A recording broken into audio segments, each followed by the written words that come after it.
ahead here, back of the bench, continuing with the B24D. Oh, got the Bombay finished, both sides. Here, get the racks in. Got the windows in here and here. Do put those in first, because these pieces here kind of overlap that window and makes it hard to put in. Anyway, that's about all I've got done. Those windows, I did take my pin vise and a number 78 drill bit, and I drilled 4 little holes in each of the wings. Since I'm using white glue, I wanted the white glue to go down into the little holes to hold those in. I'm tired of pushing those out every time I pick up a model. And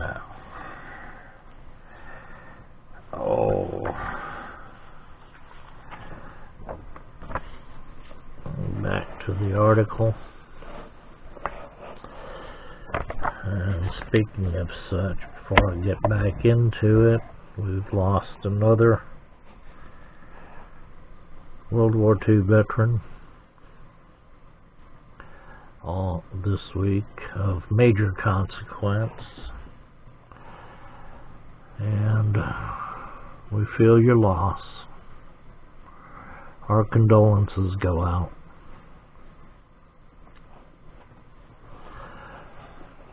But life does continue, as does the monarchies.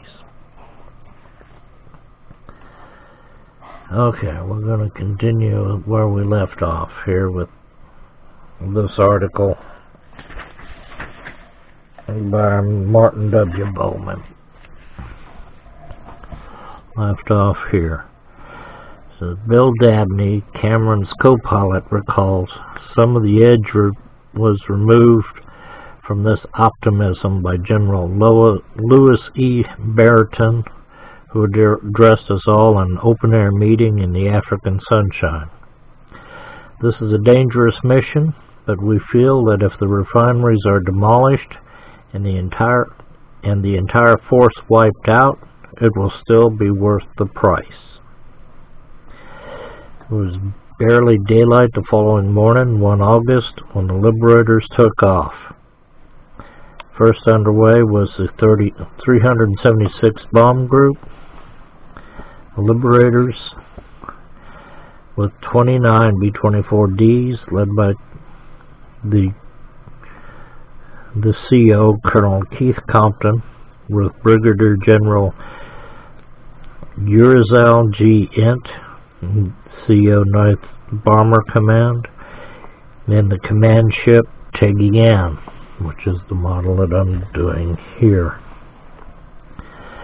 Behind came the 36 B-24s of the 93rd Bomb Group, led by Colonel Addison Baker and Major John Jerstead in Hell's Winch. They were followed by 48 B-24s of the 98th Bomb Group formation, led by Colonel John R. Killer Kane in Hale, Columbia. Next came 37 B-24s of the 44th Bomb Group, led by Lieutenant Colonel Leon Johnson. Last to take off were the 26 B-24s of the 389th Bomb Group, led by Colonel Jack Wood and Major Kenneth Fearless Caldwell's Liberator. Kickapoo had an engine failure on takeoff and crash. Nearing landfall at the German-occupied island of Corfu, Wongo Wongo of the 376 went out of control and plunged into the sea. Bill Dabney noted, "The gods just didn't seem to be with us. So many bad breaks so early in the game was pretty disheartening." As the 5-mile-long formation headed for Corfu, the inevitable malfunctions reduced the numbers and 10 B-24s aborted. After Corfu, crews veered right to the east and then headed overland to Polotsi. At the Greek border, commanders were confronted with a Pindius range rising to the height of 11,000 feet. The horizon was blotted out with cumulus clouds towering to 17,000 feet, and a decision had to be made whether to continue as briefed and risk collision or climb above them. Bill Cameron observed, "I felt a foreboding of trouble for the first time." Compton elected to climb above the cloud tops to save fuel and time, and the 93rd followed him. Killer Kane, whose group was following the 376, had his mind made up for him. Many of the Parameter's aircraft were not equipped with oxygen for this low-level mission. So the 98 circled and entered the cloud in threes, and after the range, repeated the maneuver before setting course again. Bill Cameron continues, "The lead groups continued on course to Polotsi while we lost time searching for the route through the clouds. It would not be a coordinated attack. From the time that we would be alone with the pink-colored airplanes of the 98th, some minutes later we were clearing the clouds with only the aircraft of the 98th in sight ahead of us. Our own 44th was coming along in good shape, even with this combined force of some 70 bombers. It felt very lonely. Mazowiecki looked in vain for the 389th behind us. Nothing. I think we all have felt threatened now, and that the formation began to tighten up. We began our slow descent that would eventually take us below the treetops in the vicinity of Polotsi.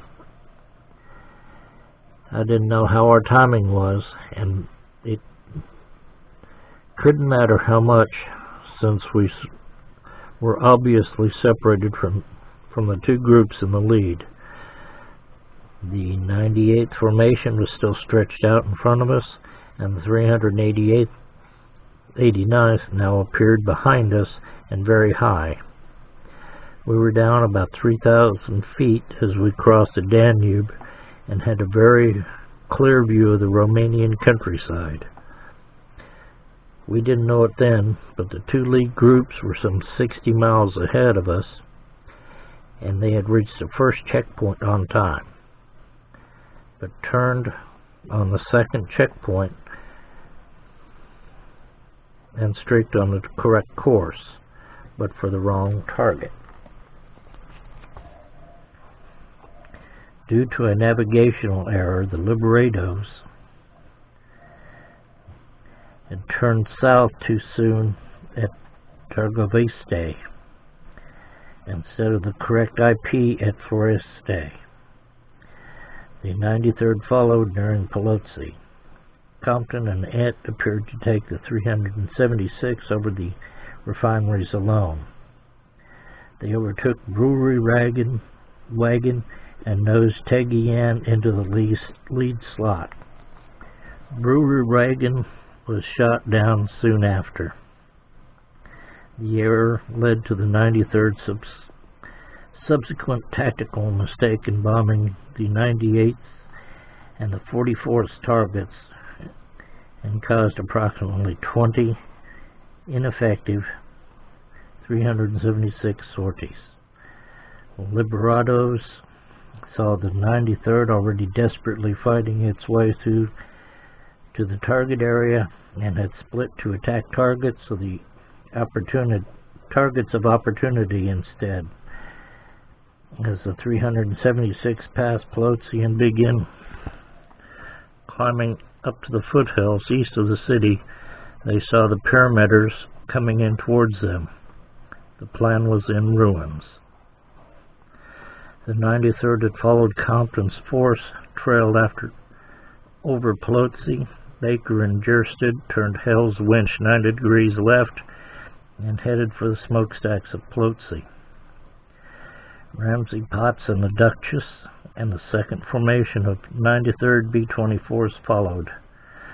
The flak batteries enveloped the flying circus with their fire, and at only 20 foot, they were nearing targets. During the 5-minute bomb run, the group was torn to shreds. Hell's Winch was hit and caught fire. Baker jettisoned his bombs, but he and Jersted decided to continue to the target.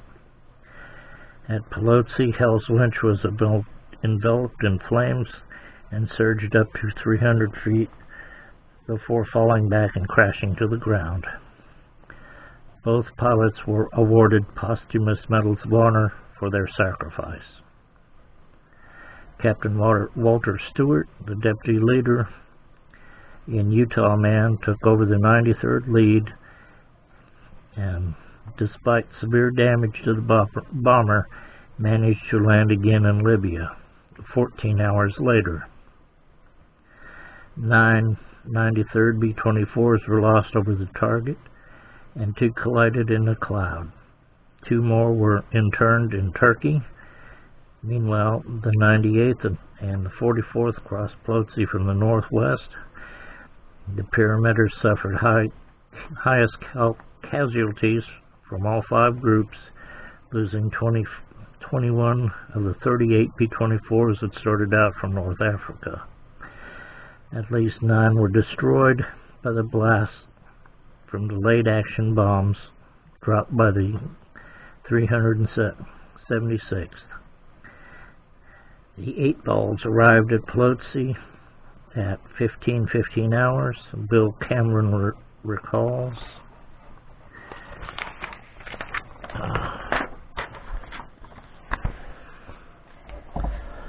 We were keenly aware of the smoke and the flame that was now becoming visible in the target area. We could begin to guess what was happening, but we did not know that those huge fires came from the very targets that we had been assigned to attack at near ground level.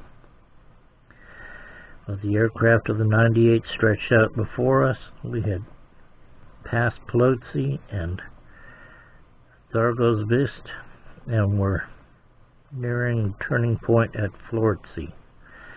As Flourish came in view, with our altitude approximately 1,500 feet, things began to get very busy. By now it was clear that our target had already been bombed and was in flames. What followed was probably the most action-packed 30 minutes of my life. I'm going to stop here because of the time. I'm sorry, but as you see, this early point in the war is just turning all bad for these poor people. Anyway, I'll continue later with this. Everyone, have a nice day.